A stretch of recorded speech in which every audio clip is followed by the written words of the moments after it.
I am Dezinator94, or you can just call me Darren or Dez. Yeah, I am running Cult of the Lamb today. Any percent unrestricted, so essentially this is the main category that is run. We're going to be running on easy, just obviously being the fastest, and the unrestricted category is just going to mean it's the one that lets us use the most amount of skips and cool little tips and tricks and everything that we can get through the game. So, we are running on a downpatched version here. This is not the live game, this is 1.0.11.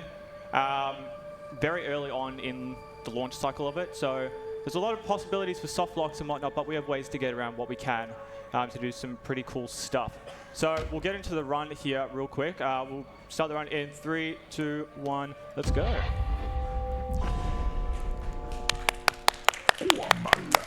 So, Cult of the Lamb is a Aussie indie-made game by Massive Monster in 2020. Bit of a hit success. Really awesome people running the team over there. I've had the pleasure of being able to meet some of them.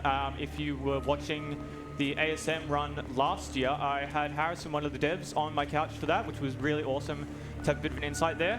So this game is a roguelite where we play as a little lamb, but we somehow end up getting indoctrinated into this cult with basically the devil himself, I guess. But what the devil doesn't know is that by him trying to give us his powers, he's making a bit of a mistake as we're going to try and take him out from underneath. So starting this game, we go through a little bit of tutorial section. Pretty slow off, just going to match through some cutscenes here and there. Got a first little skip coming up right here, a bit of a cutscene skip where we essentially just going to alt-tab in and out of the game. Skip about a 30-second cutscene, which is pretty nice and handy. So now we're getting a bit of the gameplay where we're essentially going to be going room by room here, killing all the enemies to progress through and make it to the end of each little crusade dungeon area. Missed a little bit of a skip there where we can skip that retail dialogue if we can get out of the room quickly enough.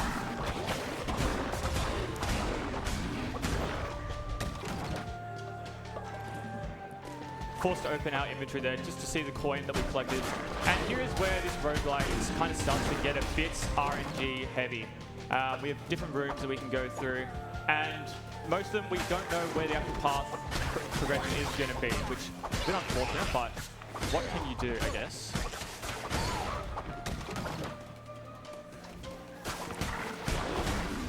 Each crusade room takes about probably a minute to a minute and a half, I would say. Assuming we can go the correct ways and try not get hit as much as possible.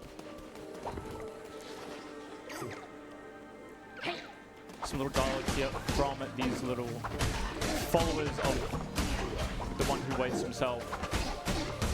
As we try to rescue one of our cute little adorable followers here.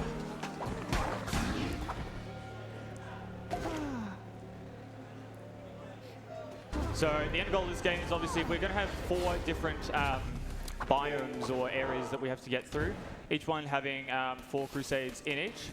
And our goal is to make it to the one who waits himself, the final boss of the game. Is we need 20 followers, and we also need to beat each of the 4 bishops of the game, which we will see later on. So as we make our way into the cult section here, we're going to be able to select our difficulty. So of course we're going to be going easy. That tutorial that we just had before wasn't set to easy. There is a way you can get around that by having previous save files, but that is alright. It does not take much time at all.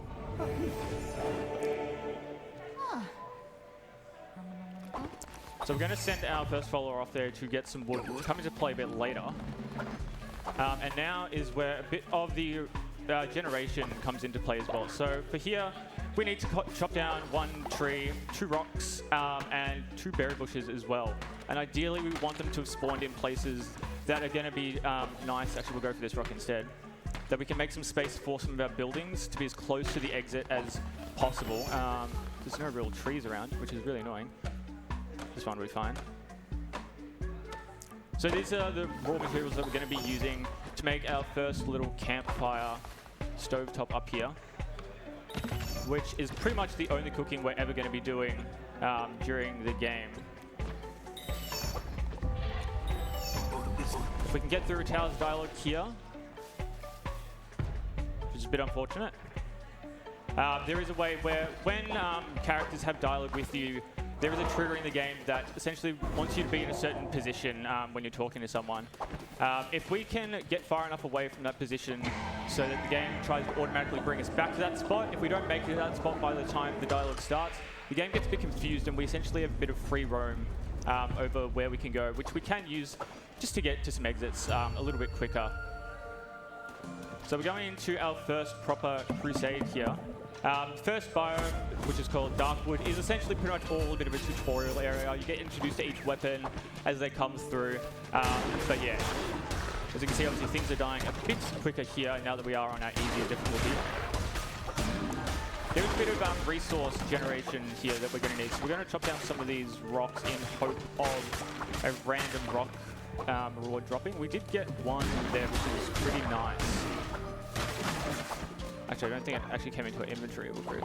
There it is. That we will need in a little bit as well.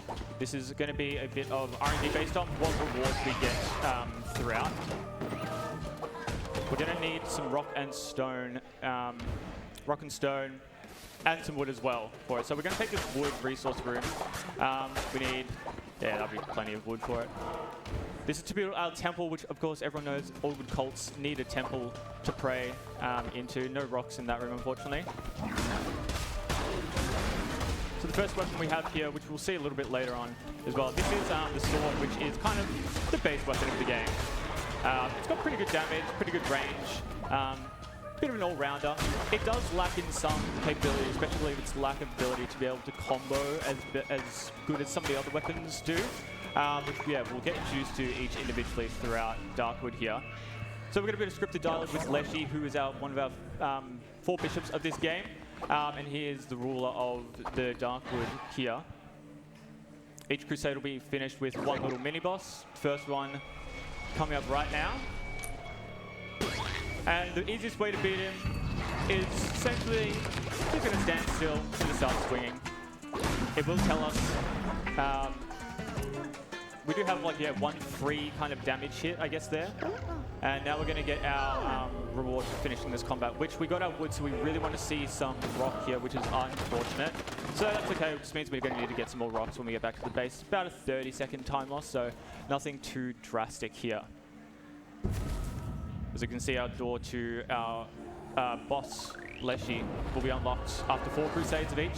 So 16 crusades total, assuming we don't die on any of them. Yeah, each death will mean we have to redo that crusade again, so depending on your generation and how far deep you are into a crusade, they can be a bit dreary if you die pretty late on. So we get a bit of options here to indoctrinate everyone we need. We're just going to send him to chop some wood again because we really don't need him. We're going to get far enough away from the tower so we have a bit quicker movement speed here. Build our little shrine that we can start letting people pray to, which we need for about 1 second when we get our next one. So that's where we get a bit of our free roam there.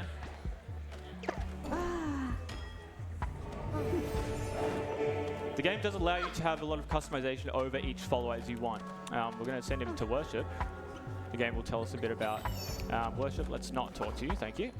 And we're going to speed up the game a bit. There is, in this cult section here, there is a speed up button, which took me a really long time in my casual playthrough to realize it was a thing, which was very annoying, just having to sit through the days. And then we're going to go, that's right, we needed that stone here, so we're just going to chop down 5 more rocks out here.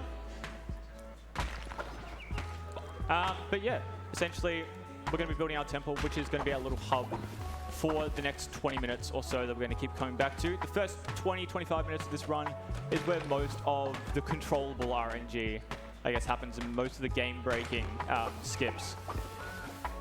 That is 5 for us, that's right, because we got that extra one.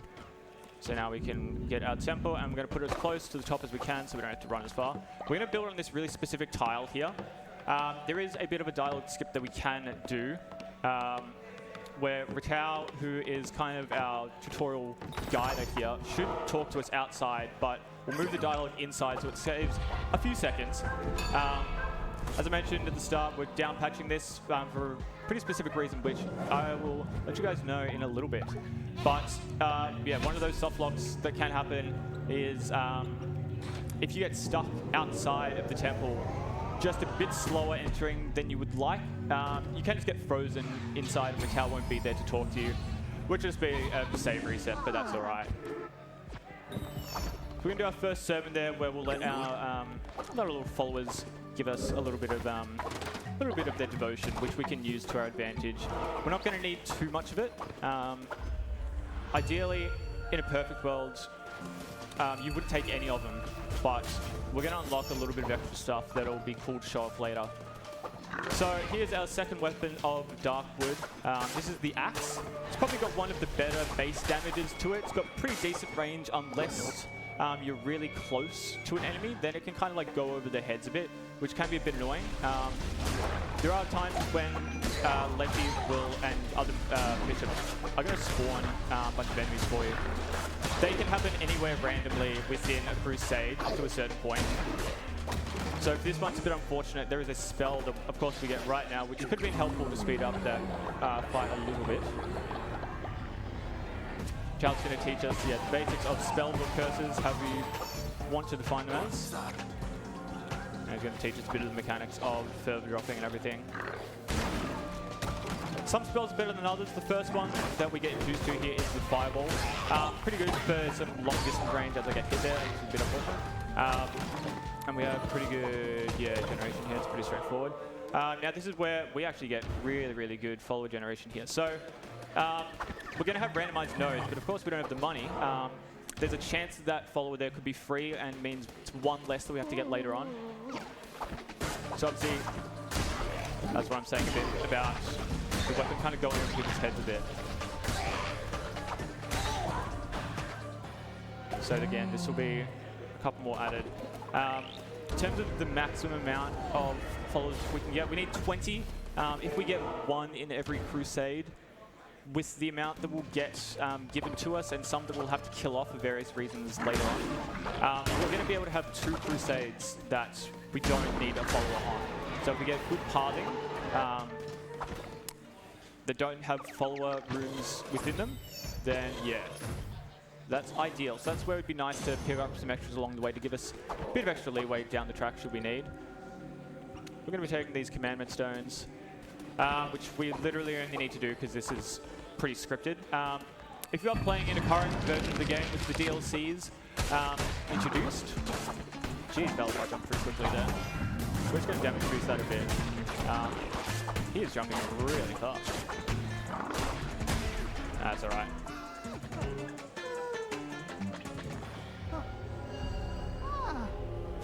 Yeah, so it won't really matter what we're going to be taking here. As long as it's not a scroll, it's a little bit of a cutscene that applies when we get the scroll. We're going to take some coins so we don't have something happen like what did before, where we end up in a shop that we can't afford anything in. And unfortunately, we can't steal in this game, even though we are dealing with the devil. So we're going to be taking our exits out. As the game would normally progress, you're going to be taking the exit door. We're only going to be doing this for the first little bit. We'll be getting an item later on that will let us leave a little bit quicker than intended.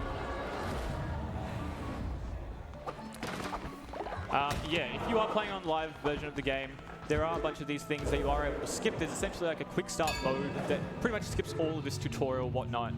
But there are some really fun things that have been patched out in that makes 80% unrestricted a bit better of a category to run as well. So essentially we're just unlocking our first ritual here, the bonfire, which again, as the tutorial is going to be progressing, the game doesn't really want you in the tutorial to be knowing what you're doing and going fast, so it's going to be pretty hand-holdy a lot of the time. And yeah, it'll make us take a bonfire ritual, even though it literally does absolutely nothing for the progression of the speedrun itself. So we're getting into Darkwood 3 here with the third weapon of the game, and arguably the worst, the dagger, which is thankfully paired here with one of the better spells, the tentacles, which is essentially just a bit of a line that'll shoot out in the ground, damaging anything alongside of it. So the dagger, you might have thought that, okay, we're going to take this follower here. Bit of unfortunate progression, but that's all right. So the dagger it's definitely the fastest weapon in the game, but it has a 5-hit combo pattern that after the first few hits of your combo, it has this really, really slow wind up for the 5th and final hit, which can get you into a lot of trouble later on, especially if enemies' attacks are going to be coming out a lot faster and a lot more unpredictable than you would expect, especially in this early version of the game. There's a lot of things that can take you by surprise, and especially a lot of the soft locks and issues that were around this game on launch. Trust me, they're fixed now, so don't stress if you're still playing this game. You won't have as bad an experience as I potentially will later on, and have had in the past. But yeah, that's why we play here. It's a bit more fun, a bit more loose, a bit more chaotic.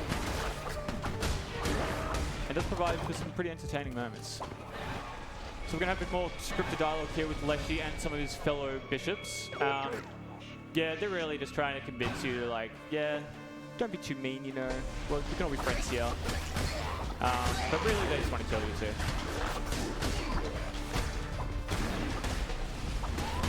So some of these scripted rough fights, I guess you call, had some good spawn patterns for this tentacle spell. That's what makes it really good, where you can just get like 3 or so enemies in a line and just take them out pretty easily here. We're going to wait and see if we do get a weapon. This is really nice, actually. So different room rewards have different options of what you can drop. They might drop some resources for your cult management, might drop a new spell, a new weapon of an upgraded power. So it's really good if we can see something that replaces the dagger there. So thankfully we got the axe, which is definitely the best option we have so far.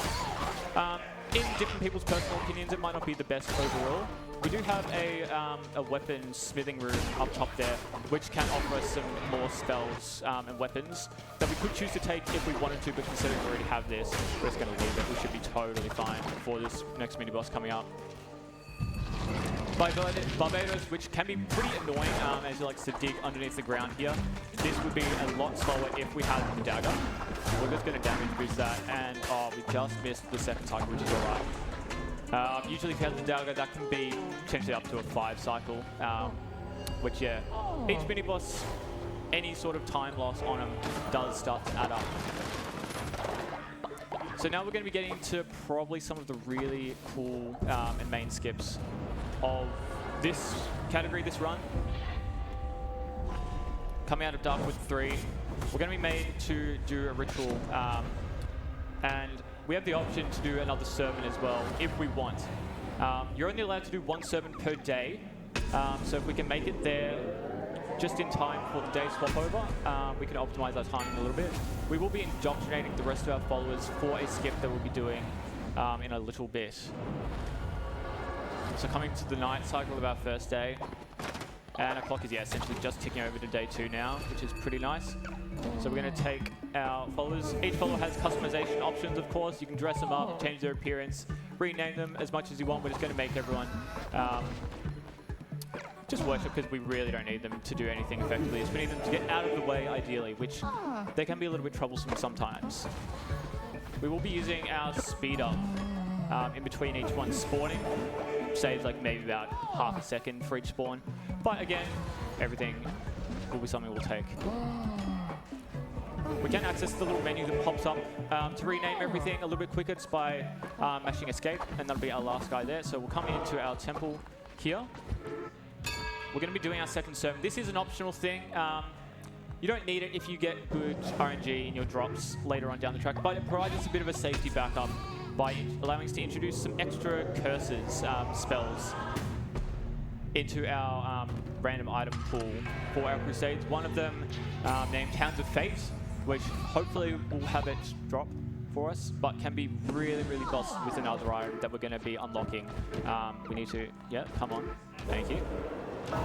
We're taking a little bonfire ritual here, which everyone knows, of course, the best way to start a bonfire is with the bones of your enemies, which is exactly what we're doing here.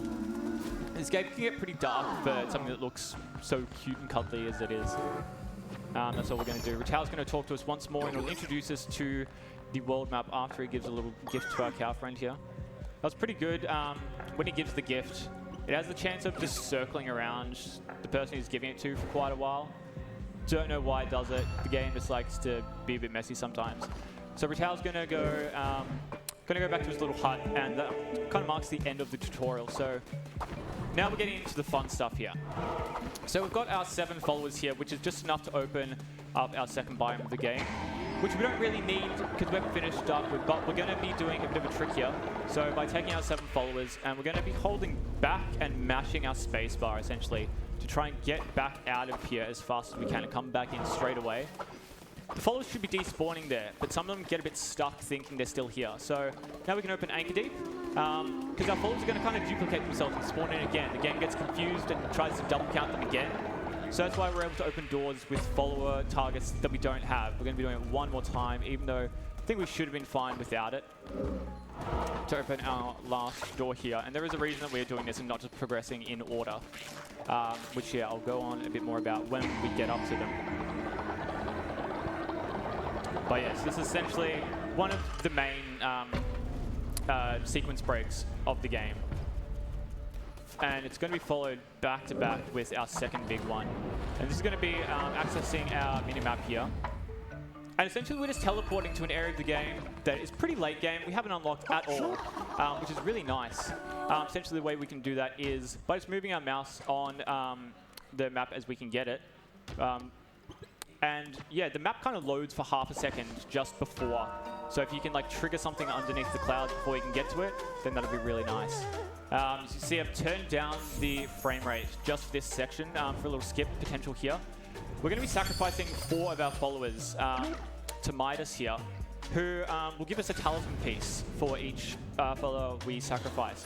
We'll need 4 pieces to get a full talisman, which will unlock the most broken item in this game, which is called the Golden Fleece, and is going to be the reason why we down patch. So essentially, we are just trying to mash forwards, roll, and interact all at the same time here to try and skip these cutscenes in between each one. This is a really, really tough trick. It'll skip each of these cutscene little tidbits right here of showing us each individual piece by putting the same follower down on each plaque, or pedestal rather. It's really, really hard to get. I've only seen probably 2 people ever get like all 3 chained into each other. It's pretty good if you can get 1, which we'll try and get our 3rd one here, which we do, thankfully. So 1 out of 3 ain't bad. But yeah, it's going to be sacrificing our 4th follower onto the same pedestal here, and we just get to see the 1 cutscene of our talisman instead of the 2. So yeah, as you can see, if you're able to chain all 4 into each other, you can save probably a good like 30-40 seconds here, I reckon. And that is pretty much all of our 30 FPS that we're going to need here, thankfully, so we can actually have something that's a little bit more pleasing to watch. So yeah, we're going to be coming back in, visiting our temple for the final time here. Actually, no, second last time, I lied. To get our Golden Fleece, which essentially the reason why we are running version 1.0.11, Golden Fleece, as you might be reading there, will let us increase our damage on each kill within a crusade. Specifically, it'll be 10% per kill. We will be taking double damage though, so it proves a bit more of a risk. But the best part about this version of the game is this is the last version where that damage scaling is uncapped. After that, they capped it to 200%. They messed around a little bit. Lecky's going to show us the progression here. It's a bit unfortunate, but we'll see what we can do. So yeah, if you're able to play your cards right, also I forgot to mention that if you take damage, not only do you take double damage, but your damage bonus will reset. So this is where the game really becomes a hitless run, if possible, and where a lot of time can be saved or wasted.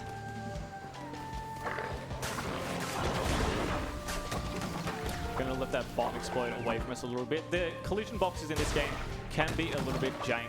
You can be on the other side of the room of a guy or a bomb or anything, and you still might get hit. Depends about where like your active like weapon hitbox is compared to your player model. I don't know, it can be a little bit broken and busted at times, but yeah, that's pretty much what we have to work with. I haven't talked much about these nodes here. So yeah, each crusade is going to have generated nodes. Can range between little resource collection points, follow rooms like that, which that was one of the best ones we could have gotten. There are some possibilities there, which you've seen before, where you have to fight some guys to save the follower at stake. But yeah, ones like that where we just have to talk to them are pretty nice. We're just waiting for Leshy to spawn in here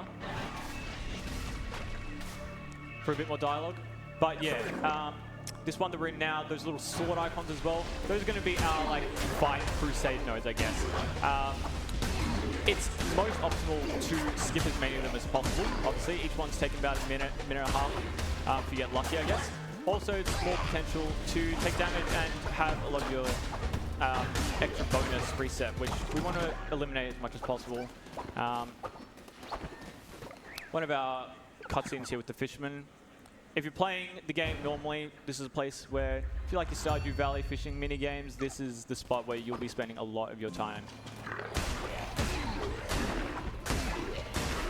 So yeah, we really want to see as little combat nodes on our maps as possible. We don't really need any of them. We've got an axe, so we're totally fine. And any of these like wood rooms that we can literally just sprint right through and avoid is ideal. You'll be starting with a combat room at the start and end of every crusade, so usually that is enough to be able to build your damage multiplier up to take on each mini boss pretty comfortably. And of course I say that as we get hit, which is really lovely. It's alright, Darkwood is pretty lenient here, so, and we've got a bit more time as well to build up some extra things. So we are introducing to the boss here, Leshy, which, yeah, usually if we had the right spell combo and a good bit of damage multiplier on it as well, you could see some of these later bosses die pretty quickly. 90% extra damage with the axe, which, as I said, had good base damage scaling, so having even a little bit 90% damage mult is pretty good. It won't be around too much longer, I reckon. As his followers amp him up.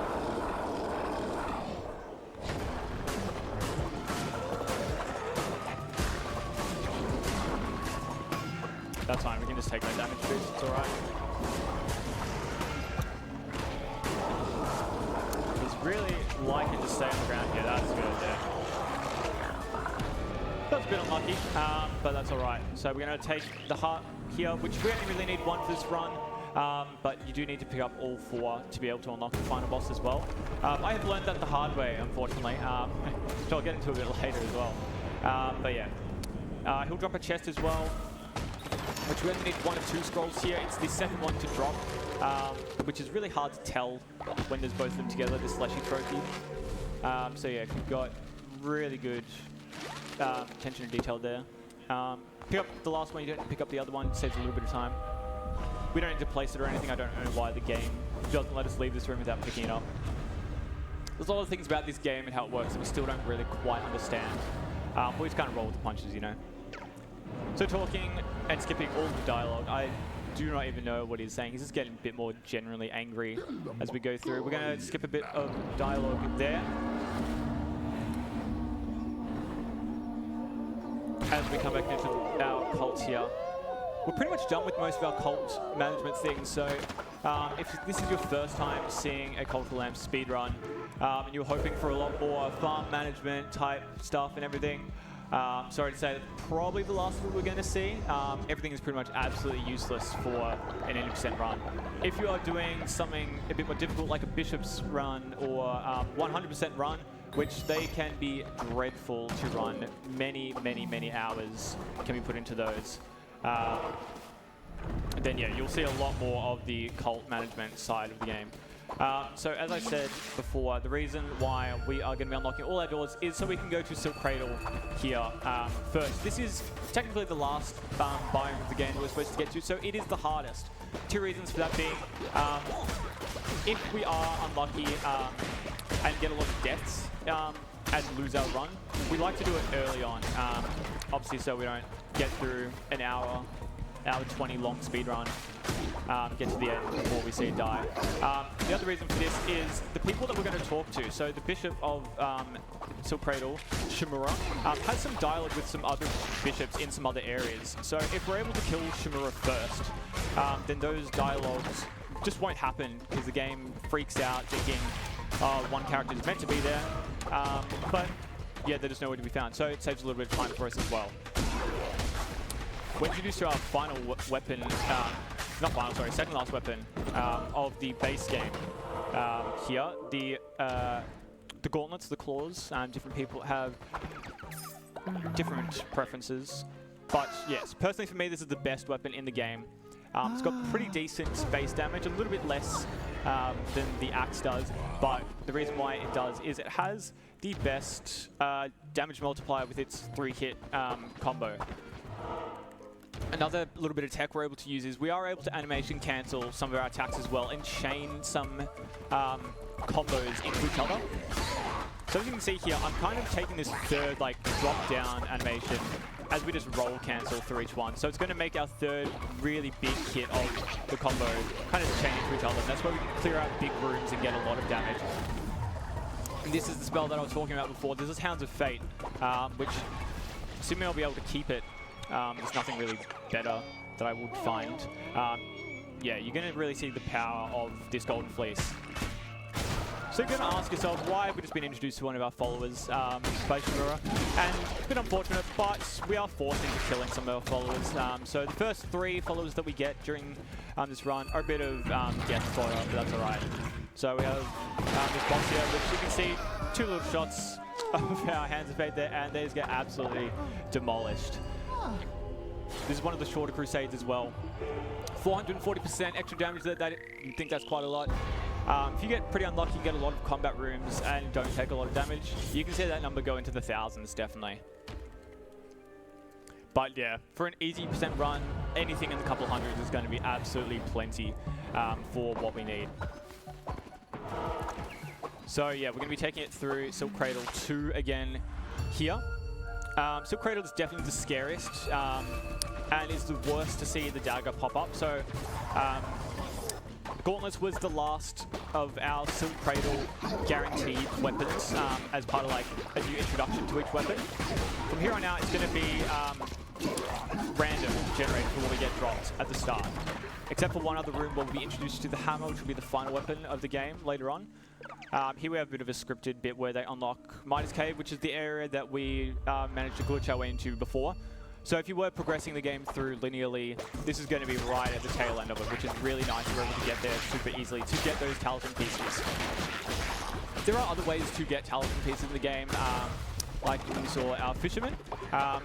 His fishing minigame as well, if you're able to catch some of the rare fish, that's another way you can get talisman pieces, and is the way in the No Major Glitches version of the run. That's their way of being able to get it, because obviously they don't like just teleporting around the map or anything. I would probably consider that a major glitch. But yeah, obviously it is a little bit slower in this case. We have a really nice progression here. We're going to have coin, follow room, and then another non-combat room as well. So of course we're going to hope to see not this follow room, but it's alright. It's better than nothing.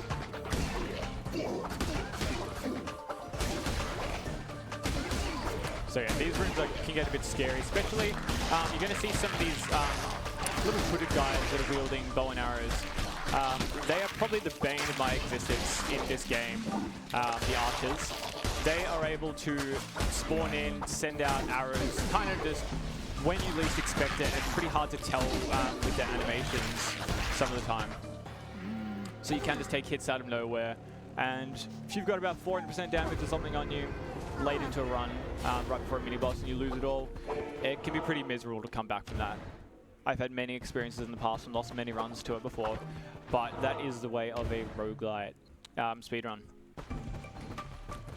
Especially, yeah, Silk Cradle, this is Silk Cradle 2, Silk Cradle 3, which will be our next one, is definitely one of the longest, if not the longest, biome, I guess, crusade in the game. Has the potential to have 2 to 3 combat rooms if you get really unlucky. So that's one of the places where we really want to see little to no combat rooms, if possible. It is a bit of a guessing game where progression is going to be. We do know, for the most part, if we see a room with stars above it or with swords above, we're going to go in here just to see if we get anything better. That's our little weaponsmith. Those are 99% of the time not going to be the way to progress to the mini-boss. There is the odd time where the game will bait you a little bit, and it will actually be the way, but yeah, it's pretty rare.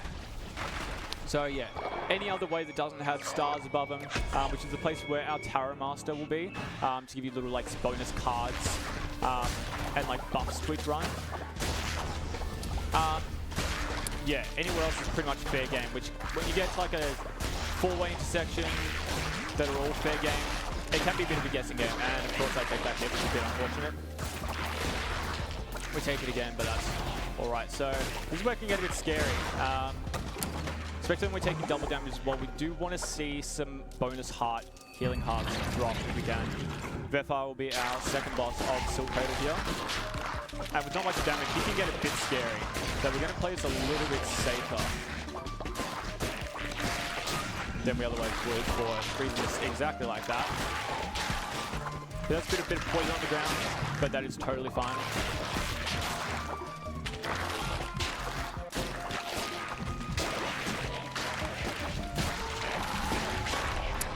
That's pretty unfortunate there. So that's our first death. I will donate $10 for every death that we do on this run to Game on Cancer. So yeah, I'm hoping for my sake that it does not kind of barrel roll into each other. It has happened and can get pretty depressing when you kind of get in that headspace, but that's all right. It is a bit expected to happen here, especially in Silk Cradle, which, yeah, can be very tough. I am going to be taking, we have Hello out here, who's a little bit like a black market guy that'll be selling some little followers to us on the side. So yeah, we're going to take that guy just as a bit of a backup in case we do get some bad generation here now with rooms that might not have followers along them, but have no combat nodes on them. Just to save a bit of time. Getting the sword here is a bit of a better start. And that's where some of the hitboxes in the game can be pretty janky. You can be completely behind an enemy and their swing pattern is essentially nowhere near you.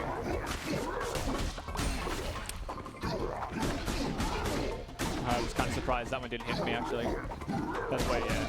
You kind of want to play it a bit safe with some of these guys. Just one of the worst attacks in it that can kind of come out of nowhere. You can get randomly generated big versions, as you see here, of enemies that can be a bit scary. And also, one of the worst enemies of speedruns for this game are these little fireballs here.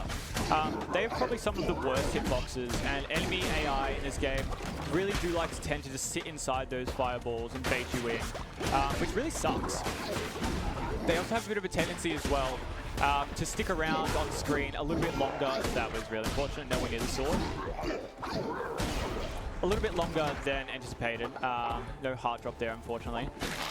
And yeah, I've had times when once you clear out a room, all like the traps in it are going to despawn, including those fireballs. But sometimes the game will still think they're there, and so if you just run through an area where they were, as I try not to take damage here, if you run through an area where they were, but visually they're gone, you can still take damage. We'll take that heart. You can still take damage from seemingly nothing, which can get, again, yeah, pretty frustrating. The good thing about the Golden Fleece is obviously we're getting 10% per damage extra per kill. Those little like blue sacks, like egg sacks that can appear in here, the game likes to think of them as enemies as well. So whilst they pose no threat to us, except if we leave them for long enough to spawn an enemy, we're going to take this follower node here. And we'll buy a follower instead of potentially have a combat room for it. Yeah, the game will think of them as technically being an enemy because they do have one inside. So if you can break the egg sac without anything spawning, it'll still give you the damage, which is really nice when you get a room full of them. Just have a bit of free damage. Silk Cradle is also the only place that we see a bit of. That was really unfortunate.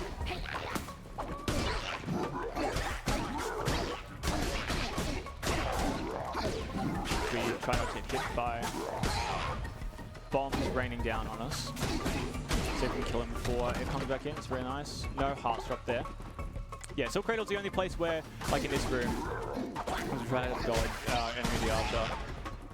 Have these like web sacks hanging from the ceiling. Some of them are going to be shaking. These are ones that hold enemies in them as well, which will unleash after either a certain amount of time or after you've killed every enemy in the room.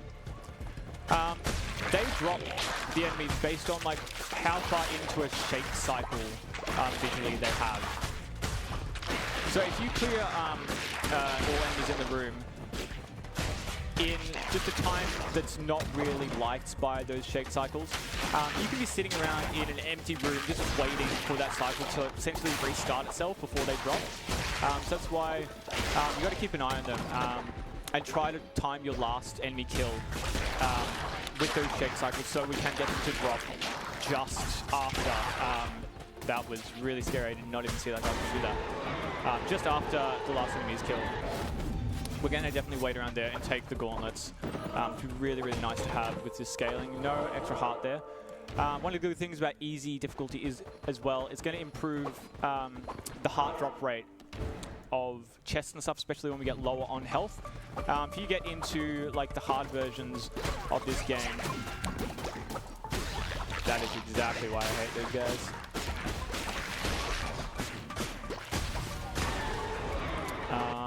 Yeah, we're not going to bother taking anything from there. So this is where I'm meaning that, yeah, it can be a little bit tricky waiting for drop cycles. We'll take this hard. So yeah, so there's not going to be, hopefully there's not going to be anything down where those stars are, which is where our tarot card merchant is going to be. That, yeah. They love to hide inside those guys, which can make life really difficult when they're not going to budge. This is one of the scariest rooms. These little firewalls with teleporting guys that just go back and forth. Now, this is where I've just walked back through there and taken like 3 hits of damage from seemingly nothing, as I was saying before.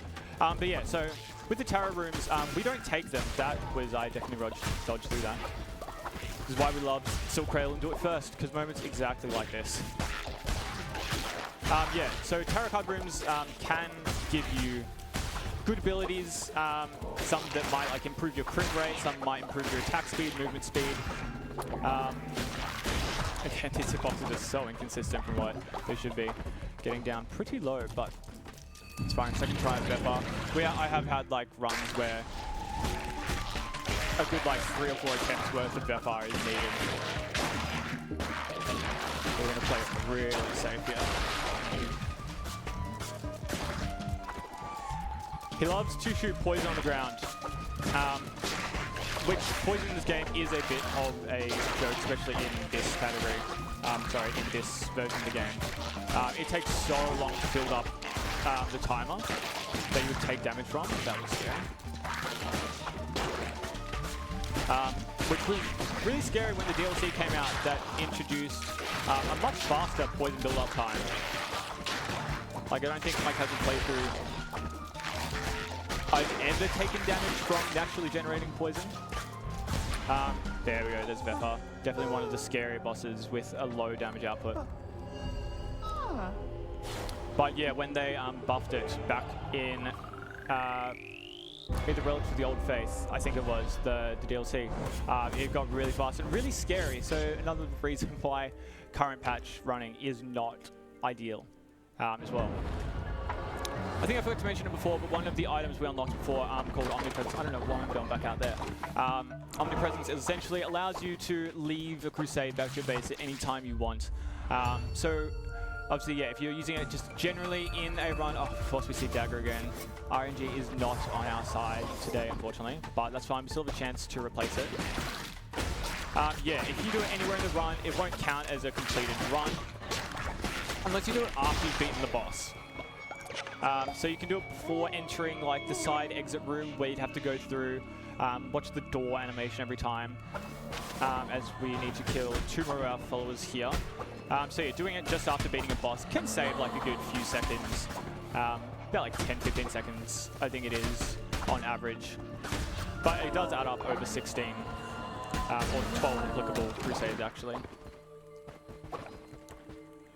Another one of our little NPCs is Shroomy, who's going to be going to the Lonely Shack and playing one of our favorite games, Knucklebones, a little dice mini game. Did not even see that Archer guy inside. This is alright. The game's essentially just telling us that we don't have any followers, which can be a little bit not great if you die when that happens. So the game essentially is like, yeah, you need to indoctrinate some more of your followers. Otherwise, the big man upstairs is not going to be too happy with you if you come back through again. So yeah, this is where it can be a little bit worse for where having to fight some of these guys with a dagger and not very much. Golden Fleece stacked on it. Get this guy out of the way and we'll come. That little centipede dude. Get out of that attack one more time and yeah, there's nothing else we need from that. If these guys both do that attack at the same time, it can be dreadful timing. And these guys have some of the worst hitboxes of their weapons. Usually probably a good like couple meters behind and still just get absolutely annihilated by them. Oh, this is really, really nice. So we're going to be getting a double follower here with no combat nodes in it, which is really, really nice. Silk Cradle 3 here can, as I said before, can be the longest crusade if you get really unlucky. So RNG is balancing out a little bit here. We'll see if we can use it to our advantage and if it will keep rolling on. And we're going to hope this is one of our good follower nodes as well. It is. This is the perfect one as well. No combat here. There are some of these where the follower might be really angry or upset and there might be a little bit of dialogue options. You just have to go through literally just whatever the left option is, the way you want to go. If you really want to sit there and have a bit of a counseling session with them, you can. But yeah, definitely not what we're going to be doing today. Enemy variation is another thing you'll notice. Different enemies, different colors, pretty much indicates to different like attack styles, attack patterns. Those blue spiders are essentially going to be always on the ground, and the big guys will like to jump around a little bit as well. The orange scorpions can be really frustrating. They're going to shoot out a bunch of projectiles in various patterns. And these red spiders like jump up into our roofs and then just kind of descend wherever they feel like as well, which can be a bit annoying when they're the last guy on the field. We'll take that little bonus heart there. So yeah. You are able to circumvent archers as well.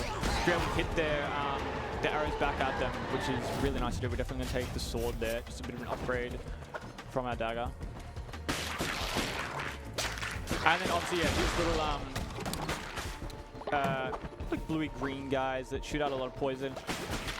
In this version game, they don't have any melee attacks, which is really nice, so they're pretty safe to be around if you need. They just spit out their poison, which, again, isn't really a threat to us, because we're going to be moving around a whole bunch. We'll take 2 extra hearts. Coming into Horus here. It can be a bit scary if not done well. He doesn't like to move around a lot. And his dashes can be a bit unpredictable about the actual size of their hitboxes compared to his model. And he has a lot of projectiles as well, which when you have to roll through a projectile, tends back into Horus as well, can be pretty scary. So I'll finish this off. Don't need donations now, it'll be a great time for him as well.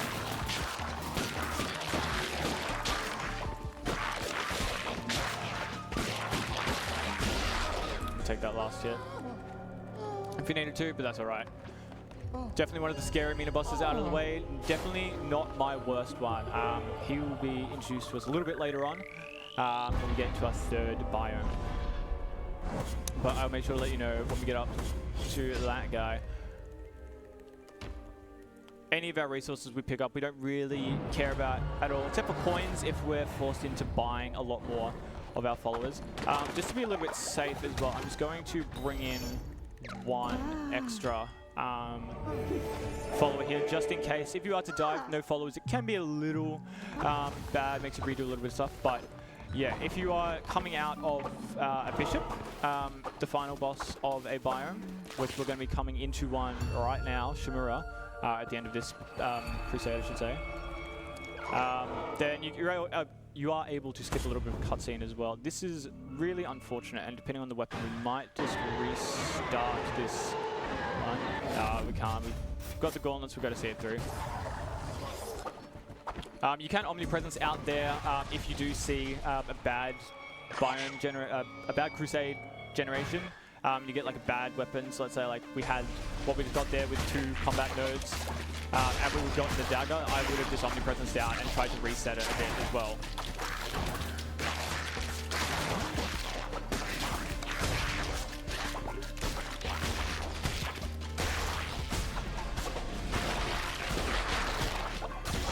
This is where it's really nice to get hit, I reckon. It's really nice to just be able to sit in a room like that and just kind of chain combo those attacks into each other. Because that 3rd hit of the gauntlets is really, really strong. And definitely has the best overall DPS of the game. So we can kind of make our way across the room as we chain these into each other, having to get out of the way a bit for our little guy to jump back on our head there. Yeah, we're not getting the correct room here. I think hopefully we get a good sack drop there.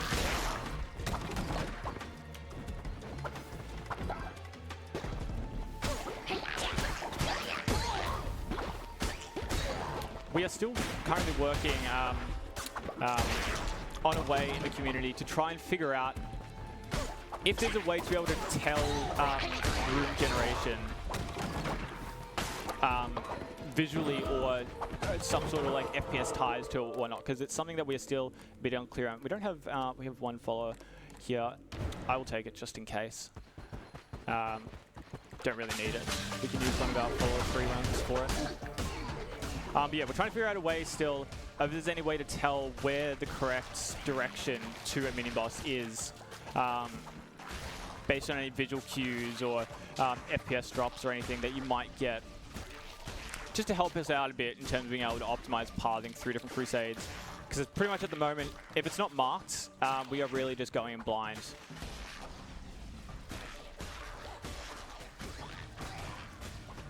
I was saying before a bit as well, as that heart just like is doing a bit of dance through our head there. Enemy hitboxes can be pretty jank compared to what you would expect them to be.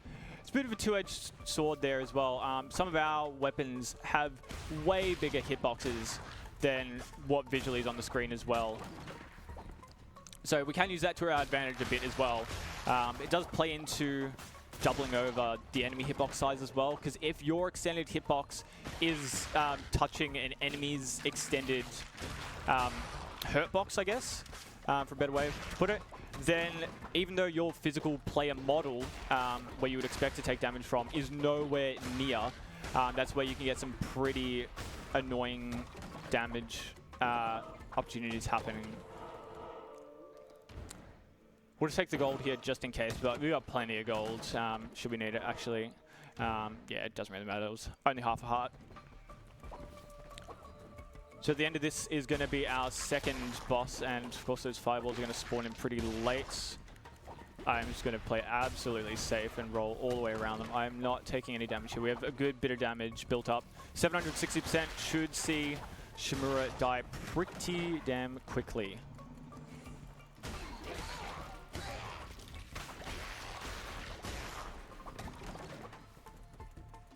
Obviously, assuming we're able to get through the rest of this damageless.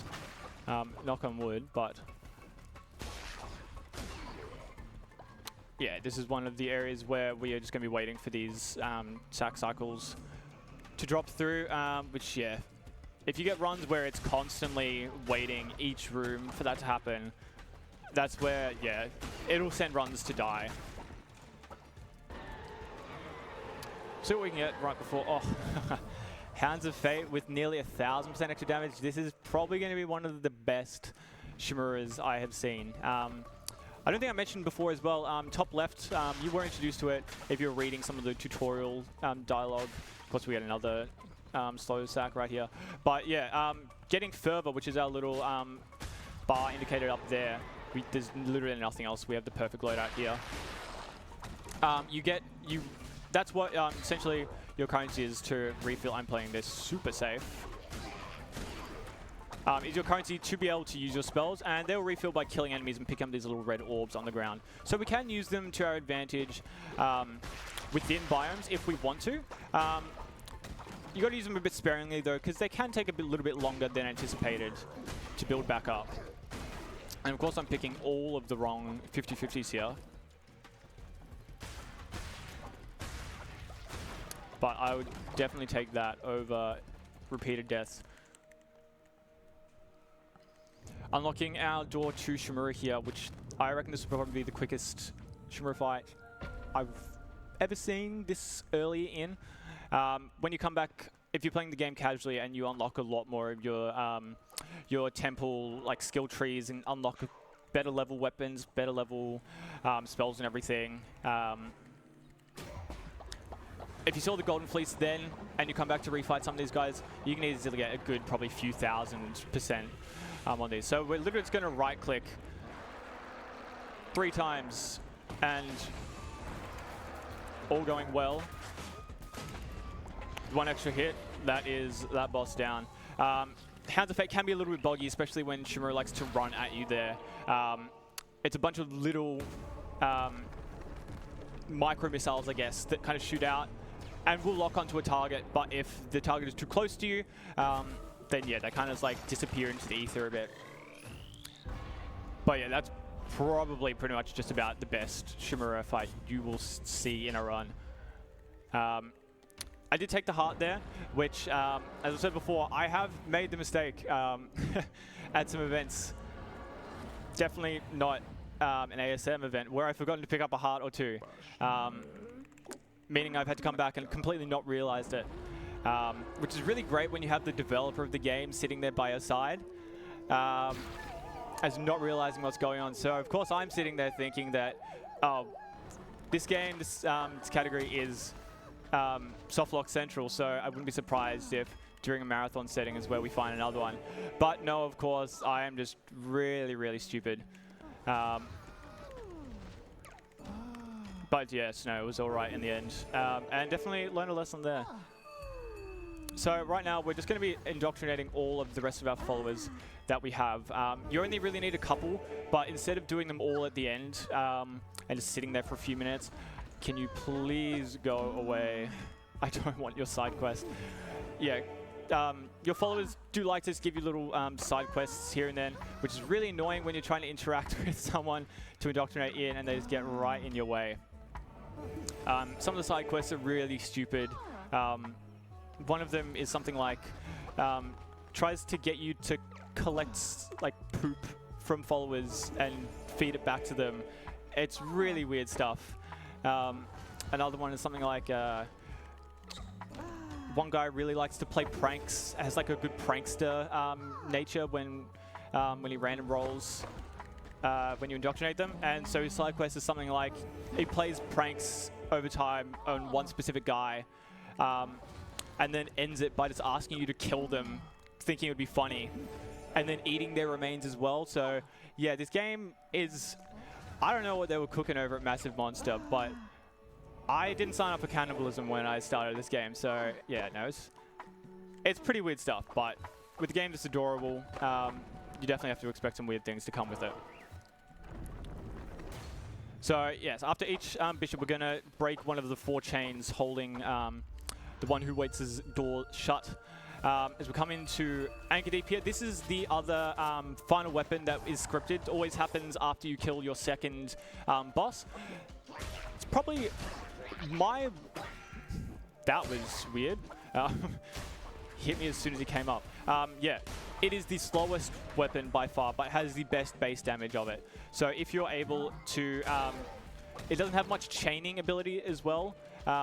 You're able to animation cancel a little bit. That was unfortunate. But yeah, if you're coming into enemies, especially like these little guys that have really, really fast attacks, you kind of have to do a little dance with them and bait each other out before you are able to take a swing that you're not going to get punished for.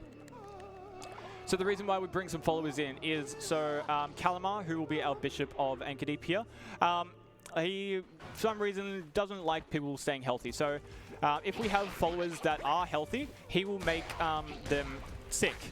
He'll do this twice. He'll do makes one follower sick now, and then he'll make a few more in a following crusade. Of course, as I'm missing some of my hits because I'm trying to play really safe not to get hit around some of these guys. So yeah, if you don't have any healthy followers, so like before, if we didn't indoctrinate any more of our followers, yes, it could have been theoretically faster. We're going to take this follower node here. This is another really good one. So this is just a little sad guy. We're just going to tell him, just don't be sad, lol. And he's like, all right, bet, I'll come with you. We'll go into a berry bush. But yeah, so if you don't have any followers, then, or don't have any healthy followers, Calamar will instead force a bunch of waves of enemies upon you there, which will lose a bit of time. So that's why we definitely like to have a couple input there. We're going to bait that guy into that little trap. That was scary. Did not even know where that guy came from. That's really cool. The only redeeming factor pretty much of the hammer is if you lose your golden fleece damage, it's still got a decent amount of base damage to make up for it, and you can still... I am behind you, my guy. You can still make up for it pretty well. So we're going to see if we can get... That's nothing better. Absolutely not. Yeah, we're going to take the claws here. Bit more comfortable for my playstyle as well, which can be a little bit more on the dangerous side. Can I get a heart here? Thank you, that would be really nice. So, coming up now, this mini-boss is Salio's. This is my worst enemy of the game. That was one of the exact reasons why. Okay, you don't even have anything out. This might be another death here, I reckon. So he spawns a bunch of like smaller versions of him, and they all like to just bolt across or send out waves. So when they're all bolting out, I'm literally, yeah, that was pretty much inevitable. It's another $10 going into the donation pot for myself. Yeah, if he's able to spawn in a lot of his fellow homies there, and they'll start just zipping around like the little DVD logo game you might remember as a kid, it can be really challenging to find a spot. One that's safe enough to get a hit from, especially if you have a hammer in hand that takes a good deal of wind-up time, but also has enough damage to be able to kill enough things. Because yeah, the less time you can spend in there, the better it is. I've lost so many runs to that guy. Yeah, it's pretty crazy. But yeah, so unfortunately, fortunately actually, we don't have to sit through another scripted hammer run. So now we're going back into every run from here on out is going to have random weapons. So this is where we want to see as little daggers and as little hammers as possible. I will pretty much gladly take anything else over them. But yeah, it's not the end of the world if we do find them. You might have seen each biome is going to introduce some different enemies. So Anchor Deep being a little more of like a kind of like a reefy sort of area, a bit more underwater vibes. They'll still have some of these same like general base archer guys and everything for it, but they're also going to introduce to us some few little squid guys and whatnot. Again, another follower here, which would be really nice. We technically don't need to take this because we took the previous one, but it would be nice to have in the bag should we need to skip something later on. Yeah, so the little squids, not these guys, these are kind of like devil squids, I guess. But yeah, the little like sponge-looking dudes do die in one hit and explode wherever they end up. They can, I'm stuck there on that, that's nice. They can explode into other enemies as well, which is really good if you have a room full of them. That guy just up there in the corner. If you have a room full of them with some other enemies, being able to kind of bounce them off each other, so they pretty much do all the destruction you need for the room, is a really good way to clear out some of these combat rooms pretty fast. Well, I'm going to try and go over there. I'm nowhere near there. Explosions in this game, those guys that we're talking about, the little jellyfish dudes, they're pretty safe for us. Some of the bombs, like yeah, this is one of the rooms that's really nice. Some of the bombs that enemies can either throw, or some of them have like little enemy modifiers, which I'll point one out to you again if I see one, where they might spawn a giant bomb on death. They can be pretty scary as well because they also have pretty jank hitboxes as well that can reach like cross map. I don't think, yeah, definitely not wanting to take anything. It was only if we found a Hounds of Fate there. Take 2 at Celios here, but we should be pretty, pretty alright, I reckon. A little wham bam, thank you ma'am. And that's my arch nemesis gone of the game. Anchor Deep, yeah, probably is the worst mini boss for me and the worst boss, Calamar at the end, who is just goes absolutely mental if you let it build up for long enough. But yeah, as I was saying, so the bombs that can spawn, the way the game makes these, each room, I guess, of course we see another hammer here, is essentially within the structure of the game, while you might think that each room is connected, it's actually being replaced over the previous room, but just changing the layout, obviously. But it takes place in the same physical space in the game's like development map. Come on, little guy. So that's where if you leave a room, these crabs can be really annoying when they jump over you. If you leave a room that has a bomb currently in the process of exploding in it, if you enter the next room, the explosion can kind of carry over into that room as well, even though it might not physically be there.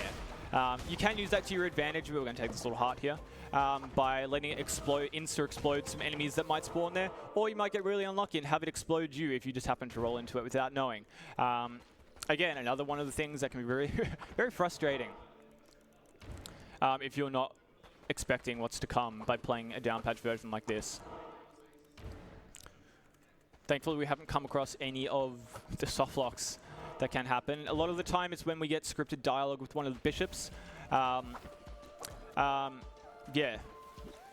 being able to, like, through the tutorial, I was mentioning that for scripted bits, if you're able to get away from a dialogue trigger far enough to not make it there in time, we'll take an axe here, I reckon, just for a bit more peace of mind. If you're not able to make it to the trigger spot of the piece of dialogue before the dialogue happens, you have a bit of free camera movement. Some variation of this, again, we're not quite sure, but like, yeah, there where it slides me to an area as Calamar makes more people sick. There's some weird interaction there where at the end of dialogue, the exit spots might just not be unlocked, so you'll just be softlock stuck in a room like that and would require a save and quit to menu. Which can be really frustrating if like it was to happen there and we have to restart this entire biome, Crusade rather. Habrim, a bit of like a fast boss.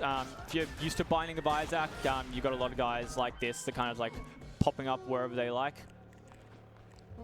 But yeah, as long as you know where to expect them and where to expect projectiles to come from, they can be pretty quick and easy to deal with. So halfway through Anchor Deep here. 2 minutes for an Anchor Deep 2, it's pretty alright. I have seen some of the longer ones like Silk Cradle 3 that we saw before. That can go like anywhere up to 10 minutes. I don't even know what I'm doing. I was going to indoctrinate someone, but I don't need it at the moment. So yeah, like the first few Crusades of a biome, having around the 2-3 minute mark is usually pretty good. But again, it all depends on your routing, RNG and everything.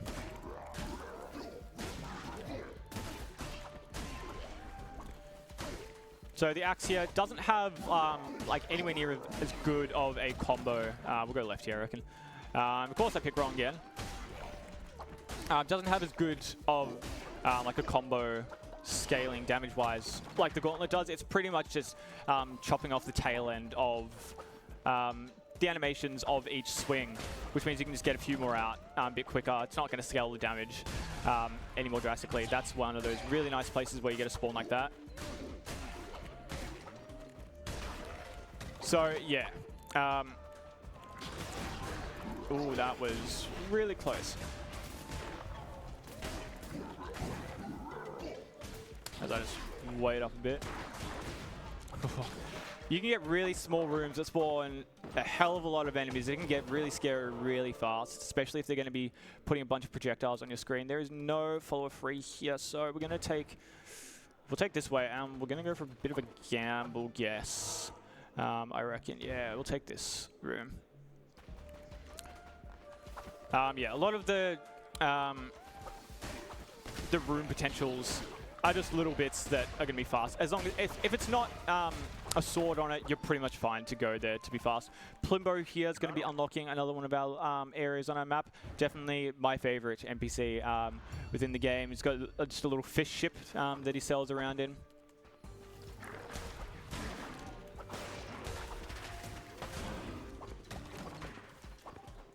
Okay, we're looking pretty alright here. That's, yeah. Definitely behind that guy, but whatever.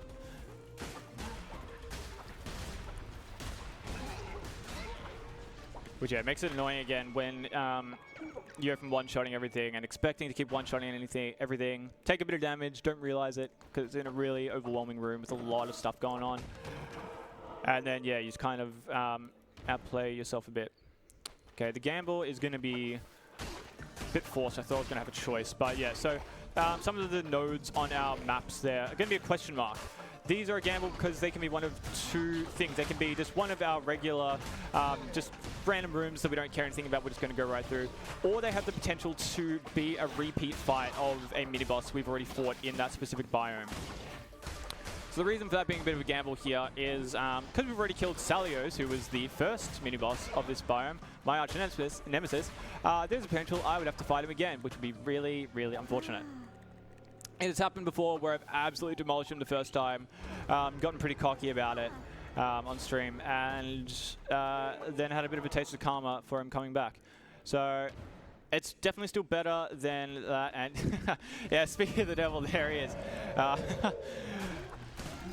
And yeah, there's the damage that he takes instantly kind of coming into you there.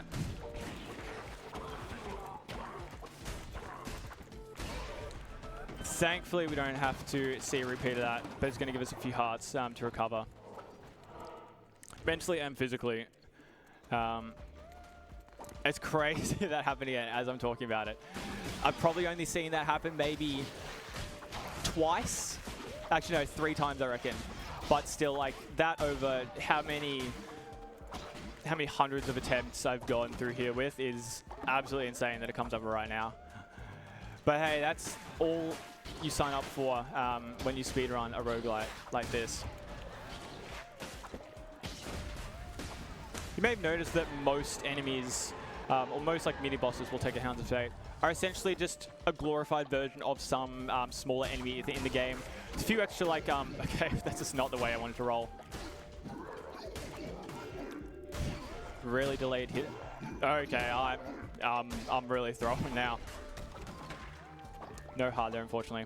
We've got a Hounds of Fate though, so it should be alright. And not again. That's alright. Okay, Beelzebub. Even with 20% damage, like, for a spell that does essentially nothing, this guy loves to make some really slow projectiles. We're just going to let him do it, and then we're just going to play it really safe for where we are. Find our safe openings.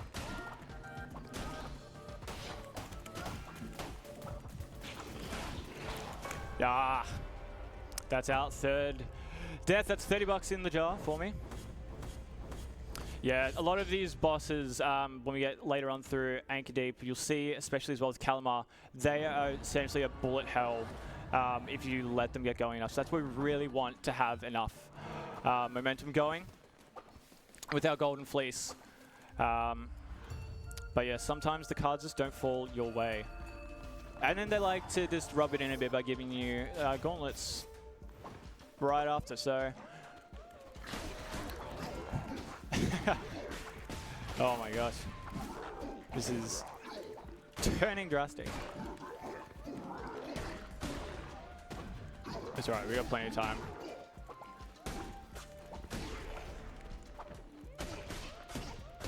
Oh yeah. So yeah, some people's playstyle, depending who you like, who you are, and how you like to approach different combat, kind of determines what weapons you would draw into more. So some people absolutely, really surprised we didn't get hit there. We'll take that half heart. Some people who love hammers are definitely going to be more like slow, methodical playstyles. Sit back, let things come to them and whatnot. But for me, when you're fighting for spots atop the leaderboard, fighting for world records. Okay, that was just me being pretty stupid there. Can I have a heart, please? No. Okay, fine. Yeah, being a bit more reckless is probably required to fight for those upper echelon times. I did have world record in this category this time last year.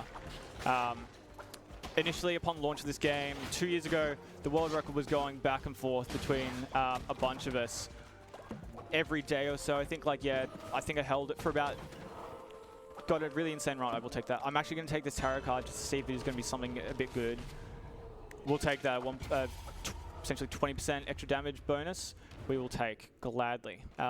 Bit more follower potential here. But yeah, so having record, going to bed, then wake up in the morning to have it beaten again by another minute, and that going on and on as we're all figuring out the game. We will unlock another tarot card there. That only happens if you go to Haleb's shop 3-4 times. I can't remember exactly. I think it's like 3 times within a run. He'll give you that card, so it's a bit unfortunate. If you have to route through there, a little bit of a time loss, but it's all right. Yeah, then as the record progression kind of started to settle and we kind of figured out more of the overall best routing for this percent, record slowed down in terms of how fast it was getting updated. We had a Brazilian runner who's held it for a good few months. I'm not going to get hit by you. And yeah, that was the time I was holding second place too for quite a while. Gonna use a bit of a spell there, which I definitely don't use as much as I should. Yeah, thankfully I got that back, held the record for about 6 months. And then, I kid you not, the night of my run in Adelaide for ASM last year, I came back to my Airbnb that night to discover that another Japanese runner had just come out of absolutely nowhere and destroyed it by about a minute and a half. That's what I'm saying about these bullet hells. But it's fine. We can get him a bit stuck here. We're going to take the damage, brute force that damage a bit, because we don't really have anything that we need. Yeah. I did go through. Yeah, okay. For some reason I thought I couldn't remember where I was. Thankfully I didn't omnipresence back there, because that would have been drastic. I thought I'd already fought him before. Some of these bosses just kind of all meld into one. And that's also really weird. That's the second boss refight that we've gotten there. 2 from 2 chances. It should be a lot rarer than that. Usually, like on average, I think probably about a 1 in 4, also 1 in 5 maybe, they can be. That's really nice when you can send an archer's arrow back into a huge clump of them. Got nothing for me really. We'll take 160 damage coming to Beelzebub here.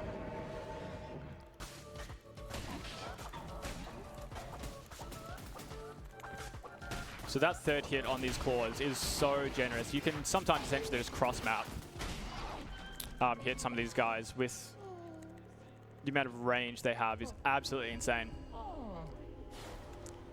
And now will be an opportunity to omnipresence out. Nearly shot myself in the foot there, but that's all right. We recover from those. 4 minutes for an Anchor Deep 3 is pretty all right.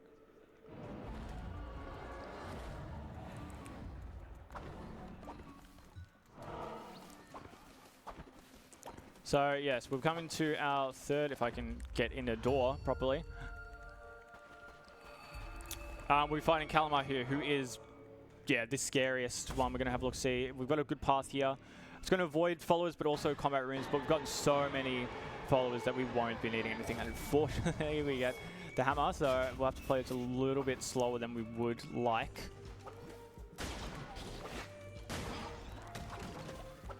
But hopefully we'll find something along the way.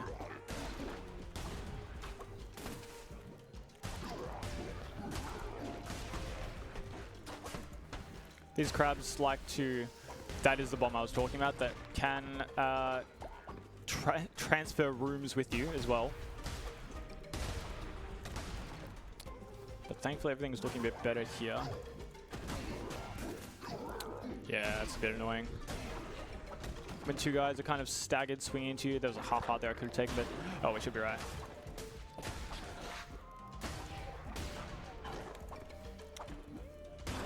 some reason projectiles, like that projectile that guy spit out, was meant to split into 4 and go diagonally each way. Sometimes the game is just like, nah, I'm not feeling it today.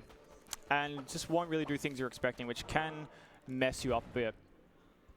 And leads to a lot of like unexpected hits, which you've definitely seen.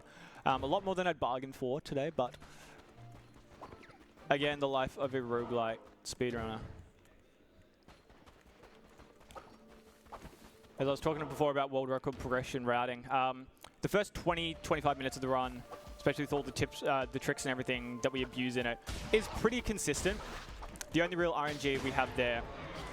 Can I please get a better weapon here? Oh, thank God. Yeah, it's pretty consistent the first 20-25 minutes. It's only really going to be map RNG that we have to worry about. Okay. Not the way I was going to roll. You gonna jump again? No, you're not. Cool. Can I have a heart? Asking you shall not receive.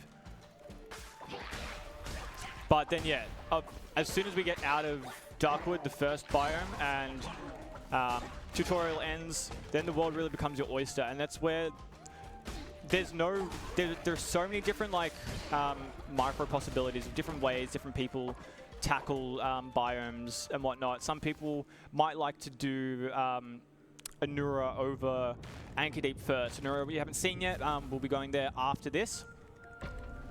But yeah, it's just little things that different people might have little bits of knowledge that they think might be faster over a different thing. But when there's so many things that come into play with the RNG that's heavily deciding of a roguelike like this, that's when it really becomes a matter of being able to think and route on the fly. The world record that I was holding for 6 months, I messed up something really bad like pretty early on and was probably 10 seconds away from resetting that run. And became a run that I did not intend for it to be at all in terms of the progression of it. Okay, we're going to take it a bit slow here.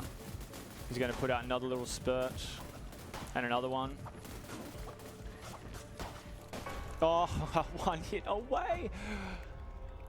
Yeah, so his bullet hells really get you. Again, you can see why he's definitely the toughest boss. Even on easy difficulty, these bosses are no joke when you are dealing with the devil. I don't want to go back in there. Thank you. Leave. Thank you. Donations up to 40 bucks. I do not want your side quest, my guy. Okay, so we'll be running back through Anchor Deep 4 here. And we'll be blessed with another gauntlet, so hopefully we can get a bit more Golden Fleece stacks up. We've been pretty unfortunate with a lot of our damages have been happening pretty late, so we haven't had a lot of time to recover.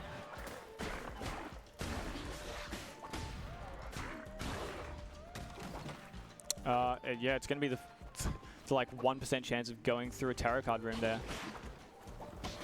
This run is just filled with pretty much every really low percentage outcome that could happen.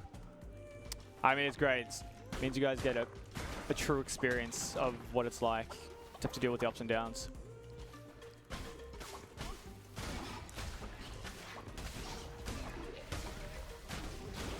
Those little red guys on the ground that kind of stay put, you can use them as like a landmine. They don't count as an enemy you have to kill in order to leave a room. But they can be a bit nice to use a bit of a trap bait for, as I try not to get hit there, for enemies to wander into and whatnot. I should mention as well also, I am playing this game on keyboard and mouse, which you might have thought from like this playstyle, if you're used to other things like Binding of Isaac, Hades and whatnot, anything like that. Controller is definitely always the best way to go. There are some of our like tips, tricks and glitches where, especially like we teleport to a different place on the map and whatnot. They are required for keyboard and mouse. Can't use them, do them on a controller. So yeah, a lot of people, please let's not see. This is crazy. So yeah, a lot of people will run and just have a run on controller and then have a keyboard off to the side they can just swap back and forth to for the little skips when they need. Some of these hitboxes you just saw there, they're still active under the ground, so you can get a little last-minute hit on them should you need. That's all right. But yeah, I think in my casual playthrough, I did play this game through on controller and got really used to it. And then when I started to learn the speedrun for it, as the category was being developed just after the game was released, I don't know what I'm expecting from you. I had to learn how to play with keyboard and mouse, and I kind of just then decided to learn the rest of the game too, just so I didn't have to swap back and forth. And then I just stuck with it, and now I kind of forgot how to play on controller. So yeah, it's definitely probably more optimal to play on a controller for the most part, especially just having an omnidirectional stick instead of stuck to 8 directions here, which can put you in some pretty sticky situations when trying to target or roll certain directions. Nothing we'll really want there. Only really Hands of Fate can save us here. 260% damage with gauntlets. And we've got the tentacle spell as well, so this should be pretty alright. Thankfully, the second time we don't have to sit through that scene again, and now we should just be able to do it before he gets up to his bullet hell. There we go. That's a lot better. We'll take our third Heart of a Heretic here, which will break our third chain for the one who waits and leaves us with only one bishop remaining, which will be Hecate, our fellow frog friend. Hecate will be our bishop of Anura, which is usually the second biome progression-wise in the game. So we do end it on probably enemy damage and health-wise a little bit easier for us, which is, yeah, if you're getting to the end of an hour and a half long run, it's been pretty intense the whole way. Being able to end the game on a little bit of an easy note can be a lot better, but then also a lot more frustrating if that's where you lose a run. How many? We've got, what, 5 stick there? I'm just going to indoctrinate some more just for the sake of it. So, no, we accidentally alt-tabbed out there. That's awesome. Yeah, so Hecate kind of has the same mechanic that go away with your side quests, please. It can be worse if you leave all your indoctrinations to the end and then 3 guys just stand inside you as this little teddy bear is really trying to push his luck right now. It can make it really tricky to try and find the interact spot with your new indoctrinations. What was I saying? Oh yeah, so Hecate has a pretty similar mechanic that you saw with Kalimar there, where Kalimar was wanting to make all of our followers sick, just because, I don't know, he likes spreading the plague around a bit. Don't mind as we just stand next to the puke of our followers.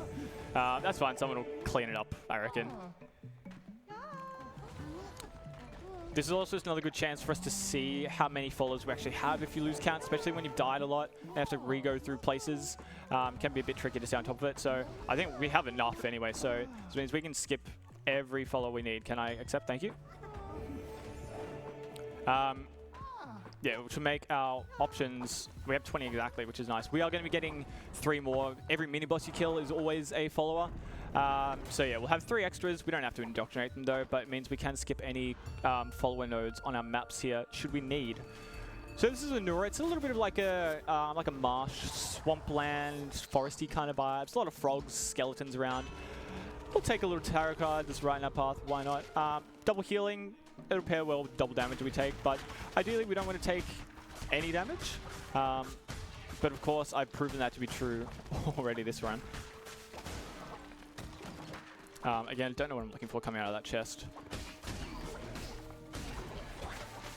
A little bit of an interesting, like, game coding side fact of this. Those little skeleton guys you saw just before, this is the only place that they appear in the game, in here. And they have the exact same movement styles and patterns as in Silk Cradle, where Shimura gets you to kill your followers. The followers that you have to fight and kill are pretty much exactly the same as... are we really going through another tarot room? This is crazy. they have the same movement patterns, same attack patterns, just reskinned to be a skeleton. Which, if you think about it, for a speedrun perspective, where we go to Anura last after we've killed our followers, we like to think of it as the devs kind of made it for us. They knew the path we were going to take, and have made it as the skeletons of our once followers coming back to haunt us in another life. But we don't really let that get to us. We've got enough of our posse still behind us, cheering on the wings.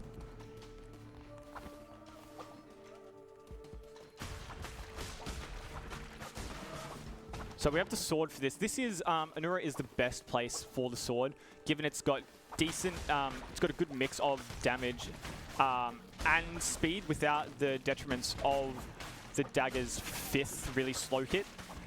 It is the best weapon for a lot of this regular stuff that you can find here. I'm gonna wait for Hecate to spawn in here. He's gonna do the same thing that Calamar did. He's gonna make our followers hungry. I don't know. Frogs like to eat, I guess. All their flies and everything. So he's like, yeah, no, you guys, we need to like beef you guys up a bit more. But yeah, the good thing again about running this on easy mode is not only does it make health and that's fine, we can damage with that. Took a bit of a gamble on that. Not only does it make health, enemy health and damage scale, but it also makes our, affects the cult management side of things, which is a bit weird, you would think. Isn't it just like chop trees, build houses, how can that be made more difficult? But essentially, with these debuffs that our followers get given, where they could be sick, injured, tired, anything like that, if you're playing on easy mode, they will just auto-recover, make themselves better over time. You don't need to do anything. You don't need to build them beds. Don't need to feed them, whatnot. So we can literally just ignore all of our friends we've made along the way and just say, yeah, they'll get over it. Let's not accidentally go back into Darkwood. But yeah, as soon as you go up to like a medium % hard run, that's when you are forced into spending a bit more time in the cult side of things as well. Prepping beds, getting enough meals. If some followers, they do roll with different traits, kind of like think about like your natures in a Pokemon game. They might have like better traits in one regard, less in another. So some followers might have more preferences to meals made out of grass, let's say. And some might be more afraid of seeing puke on the ground. So if they see puke, then they'll puke and then you cause a giant chain reaction. And then you come back to your cult just being a field, a field of spew everywhere, which is not ideal. You can give your followers jobs if you progress far enough. So you can make some people like janitors and stuff. If you're on like some of the really hard runs that you want to spend much of your time outside of the cult as possible, so they do a bunch of the heavy lifting back home for you. We'll go this way just to avoid the worst potential outcomes here. So yeah, if you are bold enough to dabble in any of the hard difficulties, there are not many runners of them because it is a bit more of unexplored territory for speedrun runners. Everyone kind of shoveled their way into easy difficulties because, of course, you want to go as fast as you possibly can here. And we're getting another. That is 4 tarot card rooms in a single run of forced pathing. I would not believe it if I didn't see it for myself. But this run is proving to be something else. This thing, even like 2 years later, we're still finding new things that we've never seen before. We will definitely be keeping these claws. And yes, even with hundreds of hours put into the game, thousands, tens of thousands across the entire community, there's always something that will surprise us. That's one of the best bits I've found about being in a speedrunning community like this is everyone in the Cultural Land speedrunning community is absolutely amazing. If you are interested in joining it, the official Massive Monster Discord server is the place to be. It's where all your relevant documents and everything will be. I'm surprised that didn't hit me. And yeah, feel free to come and say hi. Everyone's more than willing to help out if you have any questions. Elagos, a little piece of cake there. Elagos has, as the first like main flying mini-boss.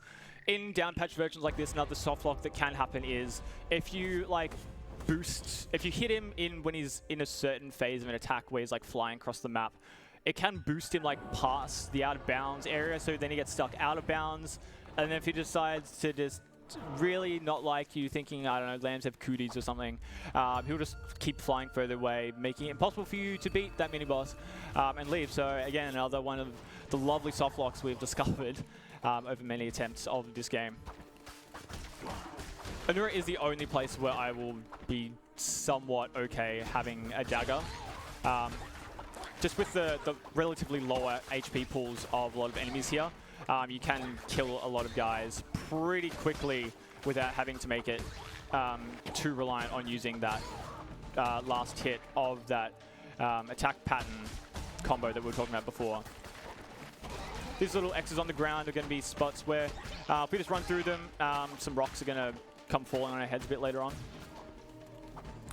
So we just need to remember that, not go past the same place twice. But again, another bit of landscape that we can use to our advantage and bait some enemies pathing through there should we so intend. Part of me kind of wants to go up to the tower room thinking it's going to be there again, but yeah, of course. That would have been way too perfect. Do we have a good way through here? Yeah, we'll take this way. No more followers we need. We did, there's a chance that we might need one more follower, but we should have it, well, we will have it actually from the mini-boss. The last guy, I don't know if you remember, the last follower we bought from Halob, our little black market vendor guy,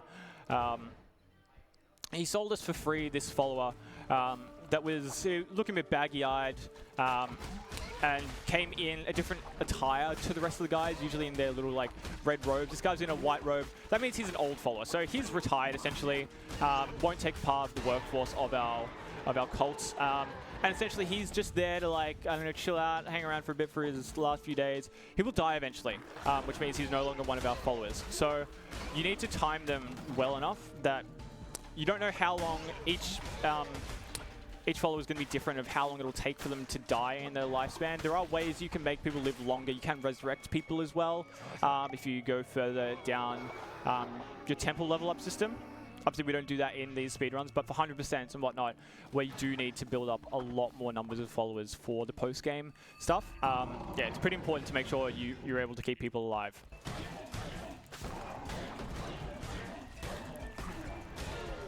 So again, another little bit of a pushover boss here. One of the good reasons why we leave Anura to last. But yeah, I have had a run where I have literally, I don't know why I'm trying to go up there, we can just omnipresence out. I have indoctrinated my final follower after beating all 4 bosses and have been on my way to unlock the final door that has the 20 follower goal, and on that journey I've had one of my followers die. And of course I didn't have any backup followers in the reserves, so that was a run that was lost about 2 minutes away from completion, which was, that was a fun day, I can tell you that much. So Anura 4 here, this is our last crusade of this run, and we're going to get an alright path here. Now we just need to hope that we can get some good weapons. We'll take a sword, we'll definitely take a sword. Anything better we can upgrade, but we'll find along the way, but this should be alright. Assuming we don't fall into the palms of some dreaded enemies. There will be a scripted, kind of like mini boss fight with some 2 pretty tanky guys that are going to jump around here. These little dudes, some of these Gushin guys again. Got a bit more health. Can be a bit scarier, especially when you find them this early in and don't have much. That was further away than, closer than I thought. Yeah, when you don't have much, that was really scary. Don't have much golden fleece stacks built up. It can take a little bit. And yeah, can lead to a lot of hits like that. I'm actually, we're gonna go back and take a tarot card from here, just as a bit of a safety net. Yeah, we'll just take the bonus heart. 10% chance to negate damage. It's not gonna be worth enough for what we might need it for. Flinky, just another opponent that we unlock in our Knucklebones minigame, up in Ratal's little shack over there.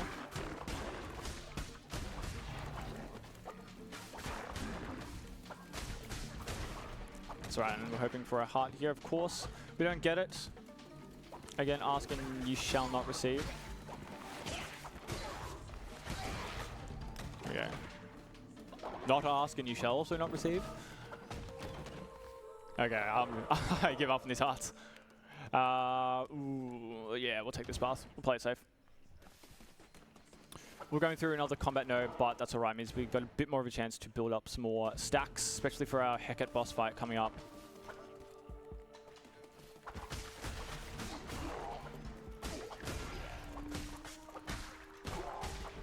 One of the other annoying things about having to try and figure out where enemies that jump a lot are going to be going, the viewpoint of this game makes it a little bit difficult to be able to tell their depth of where they're going to be going. So you might think they're going to be jumping like over your head up to the top of a map, but instead they're going like right onto where you're dodging to. We'll take an upgrade to the claws any day of the week.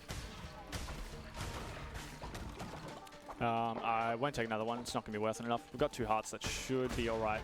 We should find definitely another one at least. Gonna wait for you to come to me. Thank you.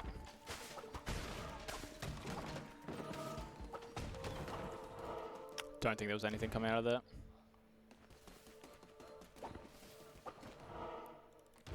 As we go through this last crusade, if there are any donations, this would be a great place for them. Yep, we had $5 come in from Sir, who says, "Good luck, Des, praying for no bugs." And we had $15 come in from Mikami Hero, who says, "Missing our ASM fam, killing it as always. Please put this towards Worcester as the tramer name in Fire Red." Thank you so much, guys. Appreciate it. Another half heart there we could have gotten, but half a heart, it's not worth a whole lot. Yeah, it wouldn't matter much. When we're taking a whole heart of damage with the Golden Fleece debuff here, it wouldn't matter as much. So we've got a decent amount of stacks, claws in hand, and yeah, just a will. Yeah, 320 stacks. This should be pretty alright. Hecate does have a... if we can get him before his second phase, it's pretty good, because he will jump up into the ceiling and wait for us to kill a bunch of enemies before he'll land again. There's a chance of like killing him during his jump animation, which means he just dies like in midair. It can be a little bit weird and janky to deal with. So we're just going to play it safe. That was weird that hit me. There we go. Easy. So that's our last mini boss there. Nice to get that out of the way as we approach our the final boss of the run in a little bit. The one who waits, the Almighty itself. But there's a little bit of housekeeping stuff to do. Oh, it's probably not that much. As long as nobody dies, we should be pretty alright actually just to go straight there. But yeah, the bishops are definitely the scariest part of the game. For this category, at least. If we are to go into a run that's going to go into the post-game and requires the refights of a lot more of these bishops and their like alternate forms, I guess. If you haven't played the game, I won't spoil too much for them, but yeah, there's a lot there that can get pretty crazy if you are not expecting them. And we should be alright, yeah. We're just going to go straight through and really hope that guy doesn't die along the way. He's been alive for quite a bit, so I reckon he might be kicking the bucket sometime soon. So our final door, our gates to heaven or hell. If a cult's flipped upside down, which way is up? A nice little ritual pool here. There we go. Thankfully he didn't die. A lot more than 20 people surrounding us. A lot of these people we've never seen before. Don't know what that's about. But yeah, as we approach the end of this run, ascending our ways to the pearly gates of the one who waits, you've got a really important decision coming up here with the weapons you're going to take. I joke, it matters absolutely nothing. Time will be approaching us very shortly here. Because thankfully, the final boss, he can be pretty lenient, and he's either like, I'm going to give you one more chance. You can either just obey my orders, or you can concede your feeble minds to the ways of the cult. And essentially, you just, as we're going to see, time will be coming up right in this second dialogue prompt. We're going to accept and we're going to kneel, and that is time right there. You just don't fight the final boss, which we really like. We break the one who waits free, and of course we pay the price for us in a very gruesome dismembering of our body. But yeah, that is Cult of the Lamb, any percent unrestricted. There is a lot more to this game, so essentially I haven't shown you pretty much anything of the cult management side of things. If you haven't played it yet, I 100% recommend go picking it up. Supporting local studios as well, Massive Monster, an amazing team of people. Yeah, some really great people working on the team there. Great music, Riverboy, an amazing local indigenous artist as well. And yeah, have a look. Check out the Discord if you want to jump along. Yeah, I'm Dezinator94. You can find me, Twitter, Twitch, everything there. Yeah, enjoy the rest of the runs, and yeah, have a good DreamHack, guys.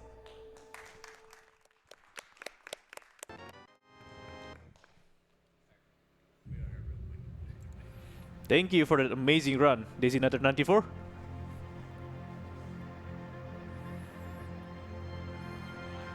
So up next, the last run for tonight, we'll have Rage, Any Percent by Balakeh B.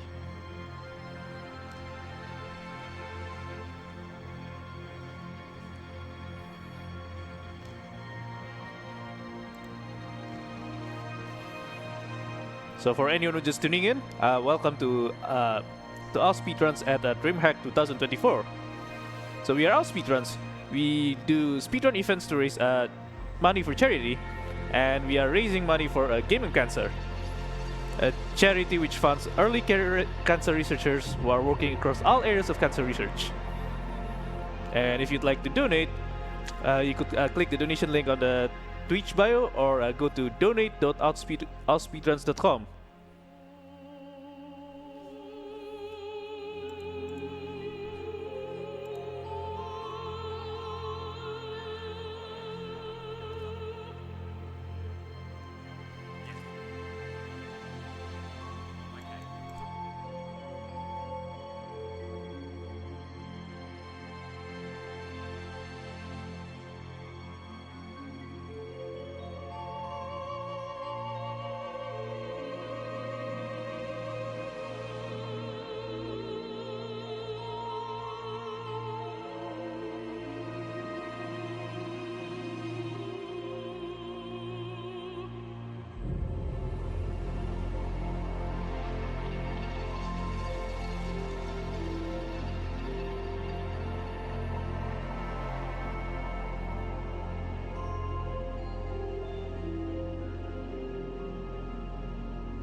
And for tomorrow's speedrun, we have a couple of donation bid wars for the upcoming Pokemon Fire Red speedrun tomorrow.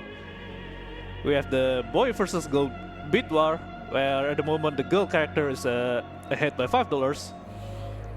We have the bid war for the rival name, and currently we have a name of Werster being the top at $40. And for the name of the Squirtle, we have a couple of options. The winning option is lowercase w, uppercase e, lowercase r, lowercase s, lowercase d, uppercase e, lowercase r at $56.9.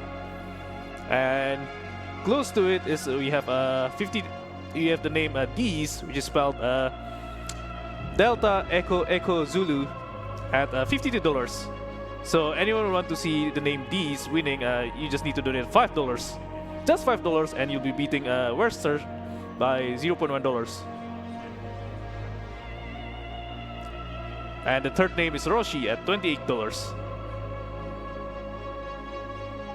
And we also have the trainer name Bitwar with Werster at the winning option at $140.